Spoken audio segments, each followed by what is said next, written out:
What's up guys, Brian Callahan Garage. Today we're going to get back onto a project I haven't touched in a little while. It's my 72 Volkswagen Beetle. Now this car, I love this car, but the main reason why I bought it was it had suicide doors. And there was a lot of really cool things on how they did those suicide doors. And then there was a lot of shabby things they did.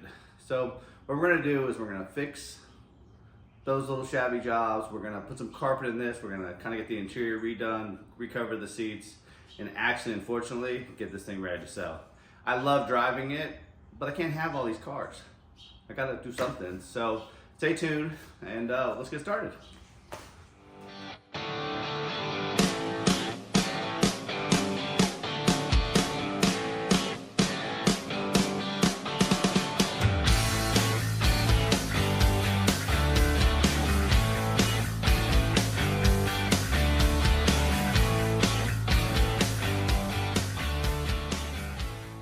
Alright guys, so one of the main reasons why I bought this Beetle was because of the suicide doors. I mean, super cool, it was a really good setup. The problem is when you do something cool but you don't finish it off. So check this out. Door shuts, good seal, shuts pretty well.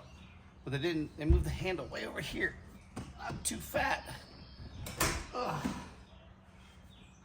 reach back there. So let's take this apart. Let's see what they've done here and see if we can actually put the handle where it belongs so the door will open properly. I can't talk today. All right, so we took that door panel off. So it's trying to look, there's a little butchery, but I don't understand why they didn't use the original mount. They tried to make holes and throw some welds on that, which clearly broke. Why can't we just shorten the bar and put it in its original location? Like, I don't see why that's even remotely a problem. Let me take that off. Let's see if we can try that, because that actually makes more sense to me. Could it be they just didn't want to shorten the bar when they moved this from the front to the back? It can't be that simple. All right, let me get this off. Let me see if we can do that. All right, so I put it back in the factory position. So what I'm thinking is we just take it like this, a little bit of play.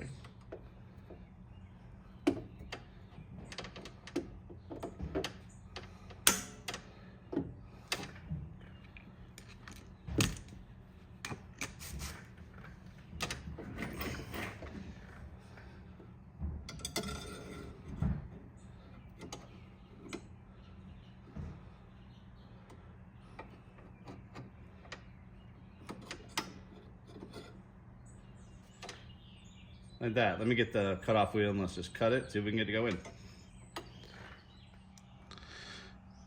All right, so again, there is some butchery done in this door, so it's gonna be hard to get the new door panel on, but that's just the factory location. I don't know. They're willing to like chop a door up and add suicide doors, but they didn't want to cut a small little bar. Yeah, I don't know, that's some butchery. So that's pretty much done there. We're gonna go ahead and put the door panels on, but I wanna wait because I need to go ahead and take these seats out. Let's take a look at this carpet, get the carpet in, get the seats done, and then we'll put the door panels in last. But seriously, I still can't believe this is what they did. I mean, look, good work there. Door closes well, opens well, and works perfectly. Just weird, wasn't sure. Anyways, let me get all this stuff out of the car and then we will go from there. All right, guys, remember that old adage of like, cut twice, measure once, or measure one? Anyway, whatever that old saying is. So I bought these door panels that had the, the marks to pre-cut it out so it would be easier. And I was like, oh, well, I'm gonna move it back to its original location. Unfortunately,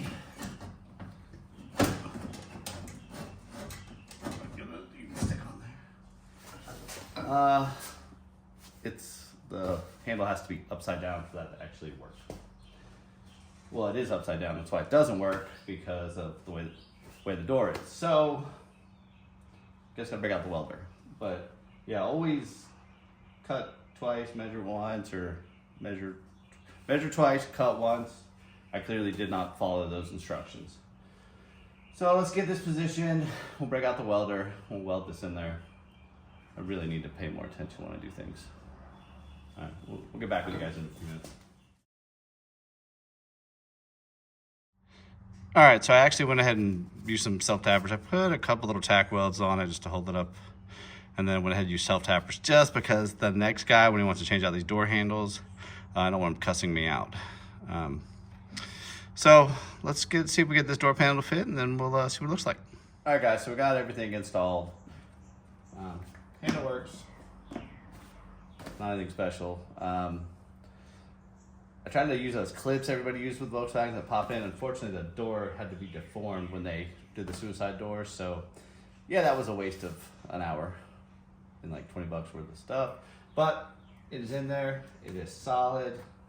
It is ready to go. And now you don't have to reach behind your back to pop the door open.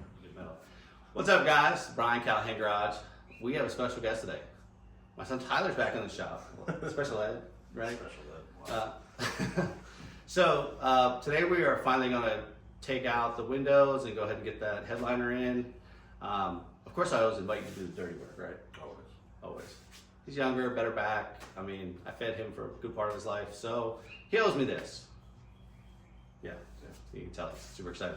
So what we're gonna do is we're gonna go start pulling out these windows, the rest of this interior, get all cleaned up, and hopefully by the end of this episode, we will have this interior all back together. You'll see the finished result.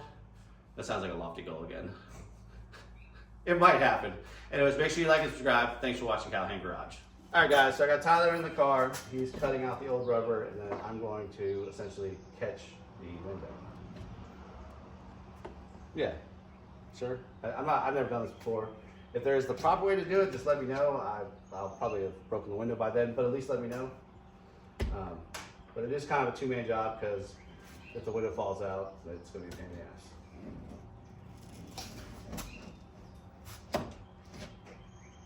Is it cutting with that dull razor blade, or?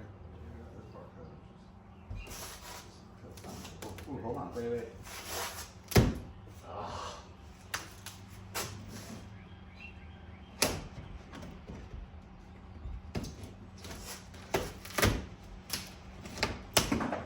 I don't know, Tyler, I think it needs some new rubber. Nah, I think we can still reuse it. Yeah. Yep. Buff it out. Yeah. Still cool. There you go. Where do I put this so it doesn't break? I probably cut the line. Where you put it so it doesn't break. You know we're putting a new headliner in, that's why we took this out, right? Yes. Just want to make sure. It's gonna make it easier to take it off. Okay.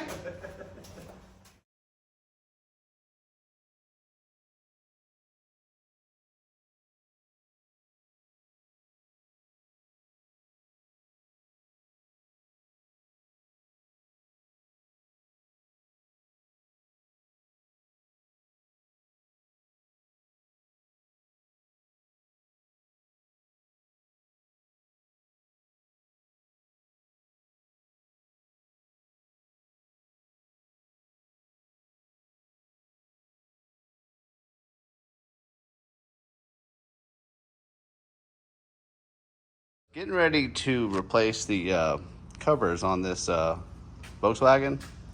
Check this out. The original. It's not even tore up. Why would they put this on there? It's like winning the lottery. Guess I should get some lottery tickets. I guess I'm what you would call a domesticated mechanic because I gotta get some wrinkles out. So that's why they make irons. I think my wife will get upset that I use her iron in my shop. All right, guys, well, we pretty much finished the interior. We got a couple little touch-ups. Headliner came out all right. I mean, it's not great. Seats are, it's not bad. I mean, it looks like a Volkswagen. New carpet. We need to figure out the switch, install a radio. Can you think of anything else? You're like terrible on camera. So yeah, we're gonna do that real quick today, and then hopefully we'll get this thing up for sale here pretty soon. All right, we'll get back to you guys. One of the problems we have with this Volkswagen is it has like an intermittent like start. That looks pretty neat.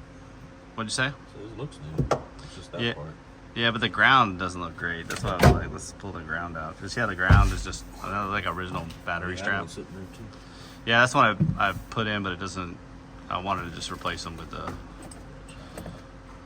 What size does it look like? Huh? What size is it? What, the wire? Oh, it looks like a 10. 10. All right, grab 10. So yes, we're gonna replace all these battery cows. Ugh. We're gonna replace these battery. Can't talk today. Battery cables and see if that kind of stops the intermittent start. Because like I said, it'll start 90% of the time, and then occasionally, if it's too hot out or too cold out, it doesn't start. So we think that's the problem. We'll try that and we'll go from there. So we'll get back to you and see if that works. Well, we changed all the battery cables. They work pretty bad. And it started a couple times and then it failed again. So now we gotta pull apart this and change out the key cylinder. Not that tough, but there's like 8 million videos of it online. So we'll get back to you once we pull it out, see if we can figure out what's wrong. Always something. Alright, so I replaced the cylinder as well just because I only have one key for it and the little black plastic cylinder, but let's see what we got. Alright, that works. Round 2. Perfect. Let's get the wheel on this sucker. Well guys, I think we are finally done with the suicide door bug. Put a new interior in it, looks pretty good. Got a radio in it, fixed all the mechanical stuff. It's gonna need a paint job at some point, but I really think this would be a good project for somebody else to start on, and not me, because I'm too fat for it. But we're gonna get it up for sale, see what it goes for. Again, thanks for watching Callahan Garage. Hey, don't forget to like and subscribe. I never get that right. But again, thanks for watching.